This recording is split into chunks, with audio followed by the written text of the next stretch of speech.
2 Coríntios capítulo 7. Amados, visto que temos essas promessas, purifiquemo-nos de tudo que possa contaminar o corpo e, por conseguinte, a alma, aperfeiçoando a santidade no temor de Deus. Nota de rodapé 1.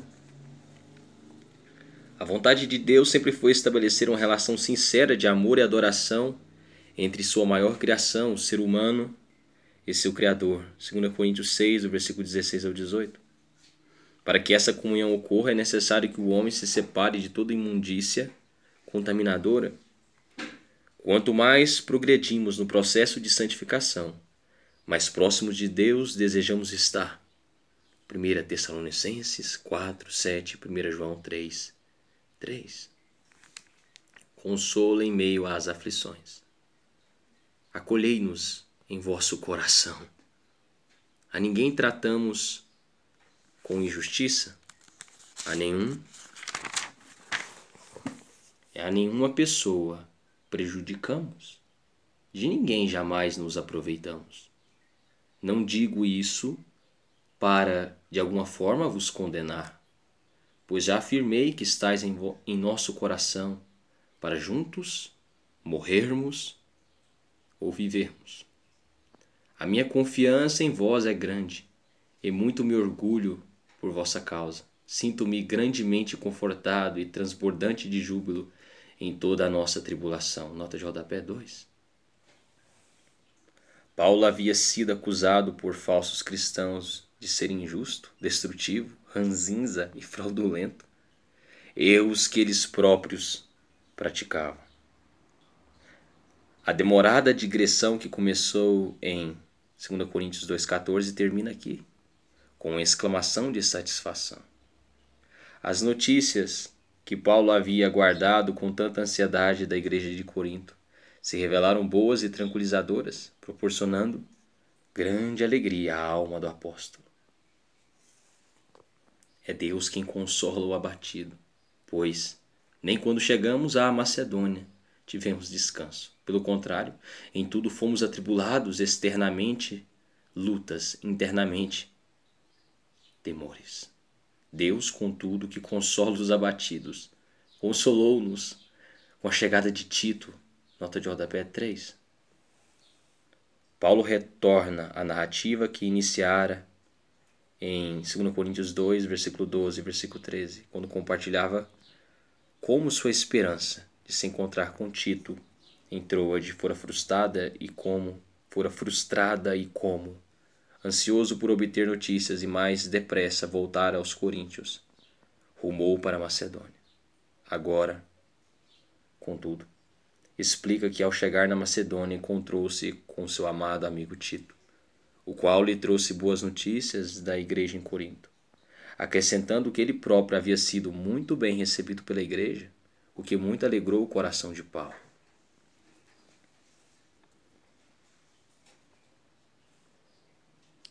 E não somente com a vinda dele, mas semelhantemente com a consolação que Tito recebeu de vós.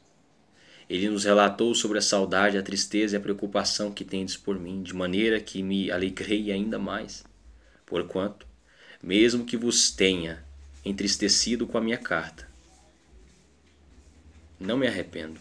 De fato, a princípio, me arrependi, pois percebi que aquelas palavras vos entristeceram, ainda que por pouco tempo. Agora, no entanto, me alegro, não porque fostes contristados, mas porque o efeito da tristeza vos levou ao arrependimento. Porquanto, segundo a vontade de Deus, é que fostes entristecidos, a fim de que não sofresseis prejuízo algum por nossa causa. A tristeza, conforme o Senhor, não produz remorso, mas sim uma qualidade de arrependimento que conduz à salvação. Porém, a tristeza do mundo traz a morte. Nota de rodapé 4. A palavra original grega metanoia significa arrependimento, mas no sentido de uma convicção prática em relação à mudança de atitude ou caminho. Decisão necessária para a conversão e salvação de qualquer pessoa. Lucas 13, versículo 3 e versículo 5. A tristeza, conforme o Senhor, refere-se ao sincero e profundo sentimento. Conclusão. de se ter pecado contra a vontade explícita de Deus e, por isso, estar condenado à separação eterna de Deus, morte. Seguida de arrependimento, confissão e mudança, possibilita a salvação. Mateus 11, 28. Por outro lado, a tristeza do mundo é um tipo de depressão e frustração egoísta, motivada pelas consequências dolorosas das atitudes pecaminosas praticadas, e não por um arrependimento teocêntrico.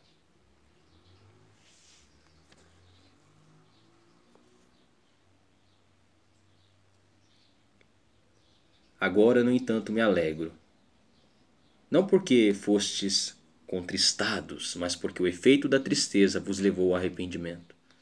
Portanto, segundo a vontade de Deus é que fostes entristecidos, a fim de que não sofresseis prejuízo algum por nossa causa. A tristeza conforme o Senhor não produz remorso, mas sim uma qualidade de arrependimento que conduz à salvação. Porém, a tristeza do mundo traz a morte. Pois vede o que esse constrangimento, segundo a vontade de Deus, produziu em vós. Que dedicação, mas igualmente que defesa própria, que indignação, que temor, que saudade, que preocupação, que anseio por ver a justiça estabelecida. Em todos os aspectos provastes estar inocentes nesta questão. Portanto, ainda que eu vos tenha escrito, não foi por causa daquele que praticou o mal, nem por causa daquele que foi prejudicado, mas para que diante de Deus vos fosse possível perceber a si mesmo como sois dedicados fraternalmente a nós. Por todas estas manifestações de afeto, fostes revigorados. Além do ânimo que recebemos, alegremo-nos muito mais ao contemplar a alegria de Tito, porquanto sua alma semelhantemente foi contemplada com o encorajamento que recebeu de todos vós. Pois eu havia declarado a ele que estava orgulhoso de vós. Não fui decepcionado por vós, mas como tudo que vos afirmamos era verdade, assim também o orgulho que manifestamos a Tito se provou verdadeiro. E o carinho dele para convosco é ainda mais intenso ao recordar da obediência de todos vós e de como recebestes com temor e tremor. Alegro-me por poder depositar plena confiança em vós.